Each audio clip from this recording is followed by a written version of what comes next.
Hello বন্ধুরা, আমি অভিষেক। আজকের ভিডিওর মূল টপিক হলো যে আপনি যখন ডিমোটিভেট ফিল করেন, তখন আপনার কি করা উচিত? বা আপনি কি করলে সেই অবস্থা থেকে বেরিয়ে আসতে পারবেন?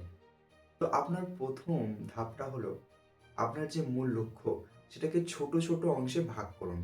এতে করে কি হবে? না, এতে করে আপনার সেই লক্ষ্যগুলোকে পূরণ করতে সুবিধা হবে। আর আপনি নিজেকে বলুন যে, "আমি যখনই একটা লক্ষ্য পূরণ করব, আমি নিজেকে কিছু একটা গিফট করব।" এতে করে আপনি লক্ষ্য পূরণ করার জন্য আরো বেশি উৎসাহিত হবেন। আজকে আমিও একটা ছোট লক্ষ্য স্থির করছি।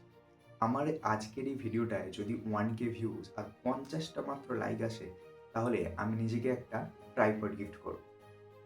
আপনার ২য় পদক্ষেপ কি হবে? না, আপনাকে একটা রুটিন সেট করতে হবে এবং সেই রুটিনের টাইম অনুযায়ী প্রত্যেকদিন সেই সময় কাজ শুরু করতে হবে। আপনার ইচ্ছা না থাকলেও। এতে করে কি হবে? না, এই ঘটনাটাকে বারবার চালানোর পর যখন আপনি দেখবেন এটা একটা অভ্যাসে পরিণত হয়েছে, তখন কাজ শুরু করার সময় আপনার খুব বেশি ইচ্ছাশক্তি বা মোটিভেশনের প্রয়োজন হবে না। ৩য় পদক্ষেপ, আপনার নেতিবাচক চিন্তাভাবনাগুলোকে চ্যালেঞ্জ করুন। কী কারণে আপনি নিরুৎসাহিত হচ্ছেন সেটাকে চিহ্নিত করুন। এই যেমন ধরুন ভয়, ব্যর্থতার আশঙ্কা বা ঠিকমতো সময় দিতে না পারা। ৪র্থ পদক্ষেপ, কাজ থেকে বিরতি নেয়া। মনে রাখবেন, আপনি একটানা যদি কোনো কাজ করে যান তাহলে কোনোদিনই আপনার ভালো লাগবে না। তাই কাজের ফাঁকে, ফাঁকে অবশ্যই বিশ্রাম নিন এবং এমন কিছু করুন যেটা আপনার করতে ভালো লাগে।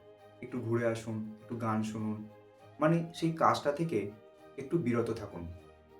৫ম পদক্ষেপ, আপনার লক্ষ্যটি পূরণ করার মূল কারণ বা উদ্দেশ্য কী ছিল? সেটাকে মনে করুন। আপনার স্বপ্ন বা আকাঙ্ক্ষা সেটাকে পূরণ করার জন্য আবারও আপনাকে উৎসাহিত করবে।